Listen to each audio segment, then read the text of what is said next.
S2C.com Gold, Platinum, and Diamond Open number 56, fighting for $10 plus a lesson, 1 hour lesson with a CGM player. So if Dante wins this, obviously he's going to get coached by, badass Terran player. One of our very moderate amount, not as low as the Protoss, I don't think, but not as high as the Zerg GM players we have. Although, actually, hang on, wasn't there a thread somewhere that there was only like 40 GM Terrans at the moment? It's crazy. Anyway, up the top right, in fact, of Cloud Kingdom, in the blue, is S2Glow. He looked alright in that second game. Went for a very aggressive style right at the start with some roaches. I think it was 12 roaches or something like that, and then some banelings as well. Tried to go for a bit of a bust, put some pressure on while taking his third, taking his fourth. Unfortunately, just didn't translate too well because his opponent, who is the red Terran down at the bottom right hand side, is Dante from SR, who just had some really nice macro. I think at the end had something like 8-9 racks up in total, and was looking really, really good at that stage, and was just able to capitalize on the fact that he had so much production, hitting almost every single cycle, and looked really good from that point. So Dante looking good at the moment, 2-0.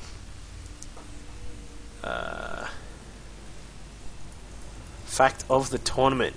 So Glow just started playing 2 weeks ago. Not bad. I'll fight him. Anyway. Dante scouting out, sees that the hatchery is down. Standard little timing on that hatch, going up to 16 again. Not going to put the pool down straight away. Sort of waiting for a little bit more minerals. Here we go. Bam. Pool. Yeah. Gas. Oh, no. Return the minerals. Good, good, good. Alright. What is Dante going for? He's going to get a quick expand up again. No gas taken at the moment. The Rax is done. Going to head this little SCB down. Going to place that command center in just a second. Someone is tweeting me. I'll have a look at that in a minute.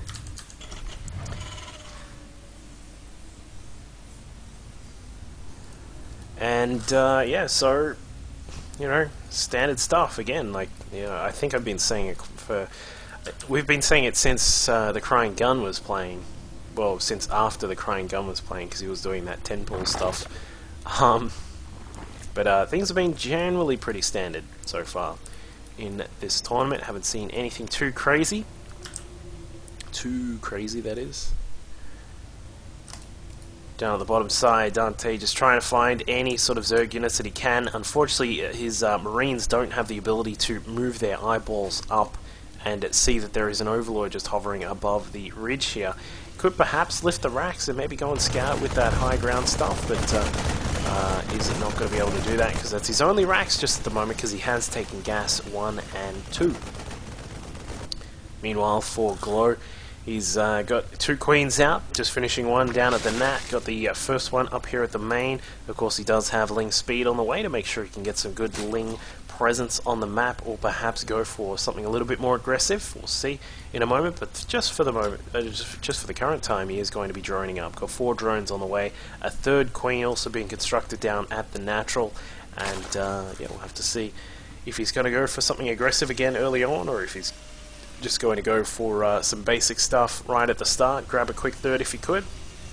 Of course, if Blaze is in the chat, he'll know that Zerg won't always go for a 3rd base too quickly, will they, Blaze?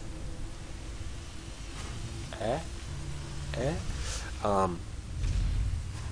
hate the delay on chat, that sucks. Anyway, Dante got a factory just about to complete. He's also got a reactor just finishing up now, so it does look as if he is going to go for a reacted Hellion style. And there is the third base from Glow, so he does take it straight away. Overlord can see what's... he hasn't actually really scouted too much of what's going on, still doesn't know exactly what's going on inside the main. Behind all of this, double eBay is going up for Dante, so he is going to stick with that bio style, not going to go and be a bit more of a manly man and go for mech, just for the time being. But it looks like, again, Glow is going to pick up that Roach for him. Not going to be...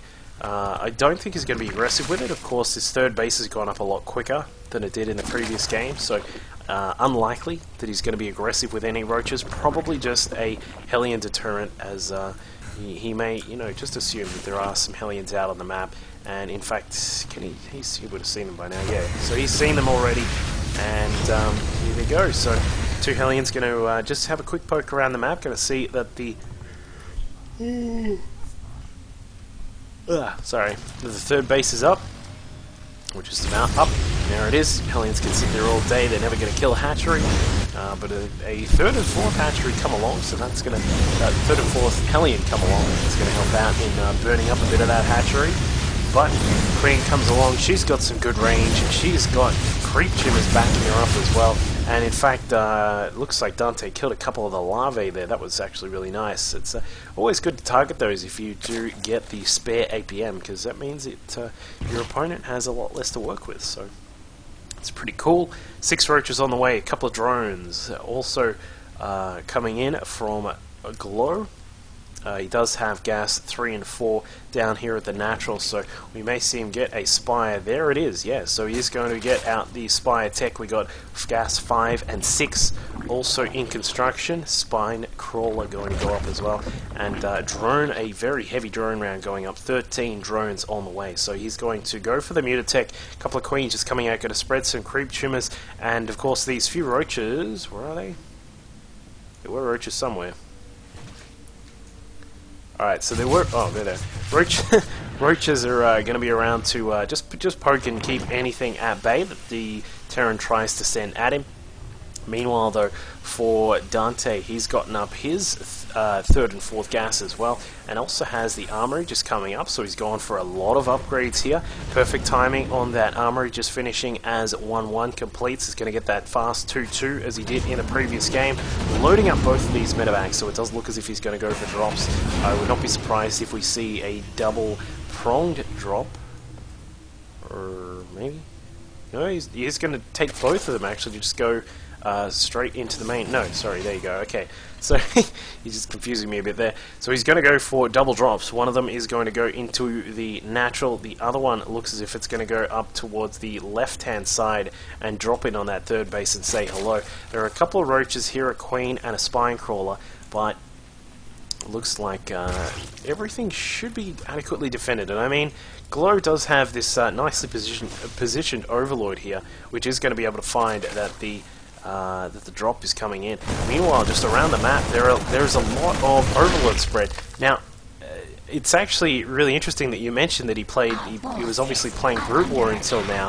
I think Quintas mentioned that. This is actually like a bit of a sign of the high quality Brood War players, is that they always have really good Overlord spread.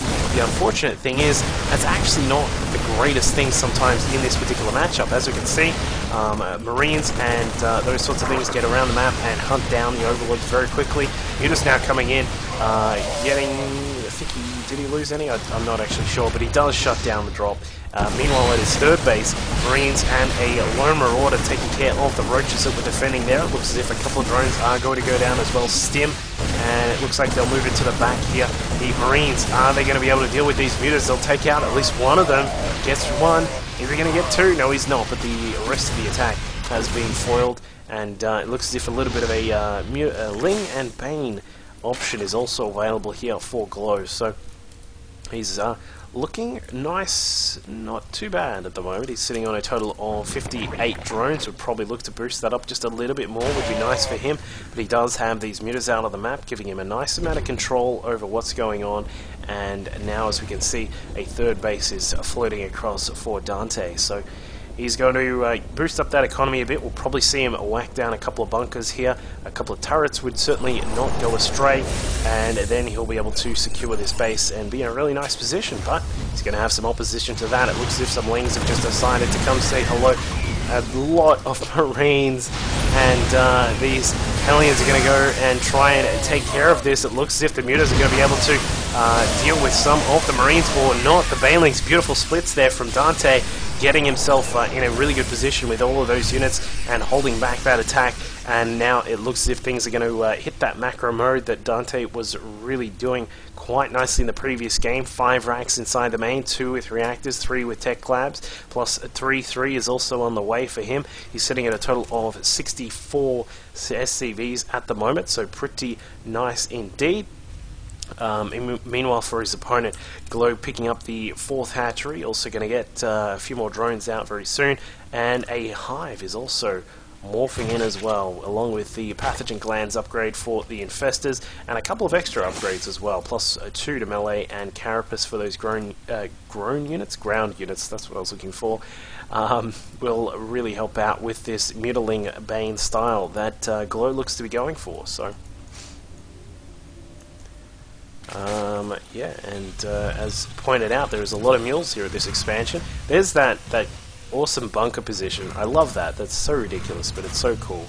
Unfortunately for this little mule, he got stuck behind the bunker, and he can't actually get in because he's too fat. He needs to lose some weight there, Mr. Mule. But attacking in is Dante. He's got one of his medevacs was loaded up for some reason, but here come the Mutalists. They do not have any. They've got +1 upgrades, but that is not really enough here. And here we go. Is Dante going to be able to split again? He does look as if he does get in. Wow, that is not too bad at all. Does lose a lot of the Marines. In fact, he's going to lose everything here. Unfortunate for him. Is he going to save the hatch though? Does get rid of the hatch. Dante takes it down. The Mutas will clean up the rest of this, getting rid of the Mutas, the Marauders, and the medevacs as well. But that was actually not too bad, really, for Dante. I mean, he's got so much production behind this. He's going to probably have to build a couple more racks. There we go. There's the extra ones there. We got more medevacs coming out. He's got 3-3 just about to complete. And he's despite that loss, I mean, he's still on 3 bases, and he hasn't actually suffered too much of his own economic sort of loss. So he's, I would say, he's in a nice spot at the moment. He's at 137 supply, so it's not as if he's too far behind where the Zerg is at the moment. Plus 2-2 is about to complete for Glow. He's got 15 drones also just morphing in as well. So he's going to try and do a little bit of pressure here with these Lings and the Mutas, but looks like the Lings just coming in, trying to take care of the turrets. That turret will definitely burn down. Bam. No one repaired that one. Someone didn't pay their taxes. But Hive is done. Ultralisk Cavern. Wow. Okay, cool. Plus 3-3 to melee, and Carapace is also on the way. Adrenal Glands, along with the Ultralisk Ember Armor, is just on the cards as well. So he is going to switch into those Ultras very soon. The issue that he kind of has is that the 4th has only just been established, so gas could be a little bit of a problem. But he is going to get up a 5th base across to the left-hand side of the map, which may help out with that if he gets it all established. So has Dante actually seen the Ultralisk Cavern? No, he hasn't. Interesting, considering he has so many Marauders here. That's actually quite a lot, considering what he's been dealing with. I suppose the Marauders are quite nice in dealing with the Banelings, but you know, they do nothing to the Mutas, and I mean, he's going to have to hope that the Marines survive to take care of the rest of the Mutas, and looks like the creep spread doing quite nicely here for Glow as well. And here we go, retreating back with the Marines. Beautiful pullback on those Marines, leaving the Marauders exposed at the front, which actually means that they take almost all of those Baneling hits. But now with a few Ultras in the picture, this could change how things go here.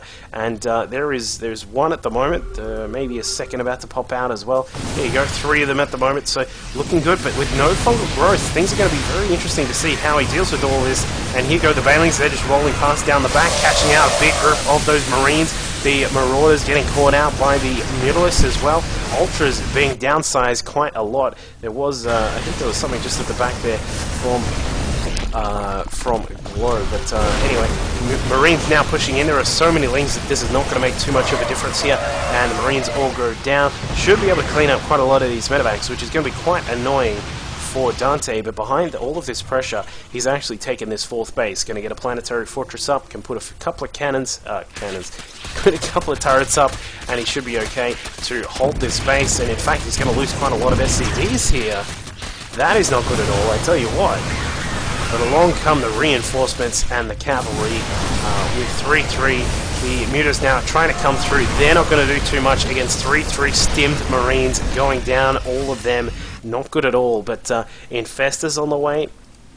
Going to really help out with slowing down the movement of all of the Terran units. As we can see, some more Banelings are going to drop in and say hello as well. But look at all this creep. Glow doing a fantastic job with his creep spread, and he actually has a few active tumors at the back, which is not something you see every day, but you know, he's spread in a really nice direction here, and now a scan going off from Dante. He's going to try and take out some of these tumors, does get rid of a few of them. Looks as if Glow is going to retreat for the time being, but his 4th base has been established, mining quite nicely out of the gas here. He's also got the 5th base across to the side with a few spines, and a Spore Crawler certainly wouldn't go astray. But with that 5th, that means that he will be able to get nice production out of his Ultralisk here, and now with the Infestors, things are looking not too bad at all. So we'll have to see. Back at home for Dante, has he made any sort of changes to his tech? Not as far as I can see. We got a lot of racks, of course, which means that he's going to have so much production capability. A lot of Marauders being forced out here because of those Ultralisks that are out on the map. But was that here it is, a drop coming in from Dante, trying to just say hello at this natural expand. He gets 2 of the Infestors, a big fungal growth, and all of that goes down. Another one as well. He's going to kill every single thing here. These medevacs aren't even going to escape, and okay, I take it back. Medevacs do escape. That's a little bit ridiculous, but oh well. Dante picking up just in time. Meanwhile, for him, looks as if another big Marine Marauder force is going to sweep through the middle of the map, cleaning up the floor. These guys made a mess and they need to get rid of it all. Meanwhile, at the top, another drop just inside this 4th base. Dante doing a very nice job in getting all sorts of harassment done. He does know about that base, but he can't really drop in with 3 Marines. And there go the Marines back inside the medevac. So more racks being built over here as well. Wow, that's going to bring his total to quite a lot, if I do say so myself. That's up to 16 racks. 16. Only 2 of them with reactors, which is interesting. But still no tanks. No tanks at all. He's just going to stick with the Marine Marauder medevac force. In fact, the medevac count is actually quite low. He's at 8 at the moment, considering how much of his force is contained on the ground in these bioforces. So we'll see what he does here. It looks as if the Marauders again going to the front, trying to soak up some of the Baneling damage if they can. The Marines at the back just being very cautious with where they're moving, and we'll see what happens here, because this is going to be a very interesting battle. Looks like, yeah, both of them really banked up at the moment, and it looks, here we go, so many of these Lings going to try and surround everything here, and in they go. Looks like Dante has split up his forces. The Infestors finally coming through, locking down all of those Marines and the Marauders with some really nice fungals, and the Ultras will be able to chew through all of this here, and that is going to be the end of that big force from Dante. But is it the end of the game? I don't think so just yet. We've still got quite a lot of production capabilities here for Dante. He's got 10 Marauders at a time, 8 Marines, 11 Marines right now, 7 Marauders, a few Vikings as well. Greater Spire is morphing across, and a second Spire for some upgrades. Very nice there from Glow. And Glow going to take his 6th base across to the right-hand side. So this game just really sort of extending the time that it's going for here. Dante doing his best to really just hold up with a Marine Marauder and medevac force. Now with a few Vikings out, he should be able to deal with those Broodlords, which are no doubt imminent. Oh, wow, 42 Banelings. Where is Artosis? Because that is so many Banelings. That is going to be a lot to deal with here, depending on how Dante splits, and so far his splits have been very nice. Not even splits per se, just the fact that he's bringing the Marines back so that they don't take the brunt of the damage from the banelings. And as we can see, good scan going down, finding the corruptors, can see that they're all out and ready to roll. The Greater Spy has completed. Perhaps a couple of upgrades wouldn't go astray here for Glow, but yeah, so he's probably going to pick those up in a second. But it looks as if the Baneling and Marauder, Baneling and Ultralisk Force was trying to attack into everything here, but not really getting too much done. There are a lot of Vikings there. This is game number 3, by the way. Some Lings inside the main. Dante is up 2-0. And these guys are getting a little bit of damage done. It's quite nice. He's getting in there and just sort of, not so much that he's killing stuff, but he's being distracting while he gets some extra expansions up. And number 7 over here, and number 6 is also done, of course, as well. And now, with Broodlords and Ultras and a lot of Banelings, this is going to be a very nice mix here from Glow. And interesting to put some Spore Crawlers down here. You don't see that every day. But 7th base not going to survive too long. Not even going to get cancelled, I don't think. Bam. So this is going to be the battle to end all battles. Is it going to happen? Here come those Marines and the Marauders targeting down some of those Banelings there, doing their best to try and soak up a lot of the damage, but the Ultralisk, Fungal Growth, and Broodlords up in the sky are doing so much damage, and it looks like the Terran force is going to be swept up a bit here. In fact, even the Vikings getting taken down, so Glow in a fantastic spot right now. He's got all these power units, the Broodlords with their +1 to weapons. They've got +2 on the way, and Carapace also on the way. Lings now just being produced. We've got some more units just sitting out here at this spot. Is Dante going to be able to hold back against this next attack? 4 battle cruisers are on the way. Not every day you see these guys in a TVZ, but they are going to come out very soon. They're not going to have the weapon refit too quickly. SCV is moving across at perhaps the wrong time, but the Banelings are going to be able to do, the Broodlords are going to be doing quite a lot of damage here. Marauders soaking up as much as they can. There are no real Marines. There's only 8 Marines in this mix, and that's not going to be enough to take down all of these Broodlords here. You really need to buy some time for the battle cruisers to come out. They're just about to pop out now, but down at the 5th base of Dante, he's going to lose all of his SCVs here. In fact, all of the SCVs that were transferring as well, they all fall down. Takes them down to 52 supply. Broodlords are slowly wandering their way across the map. Battle cruisers are finally out. Here they go. Are they going to be able to deal with the rest of this? I think he should be able to. He needs to perhaps start targeting down, but the Corruptors coming in, of course, doing bonus damage to massive units, and then with the corruption ability, they should be able to remove all of these from the map. There is no trouble at all. But repair. Is he going to be able to repair in time? I don't think so. There are so many Corruptors. Or is he? He actually has gotten rid of most of those Corruptors there. There's a couple left, but GG, well played from Dante. Really nice stuff.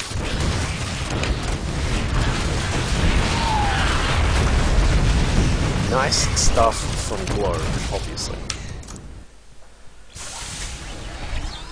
It was a bit of a weird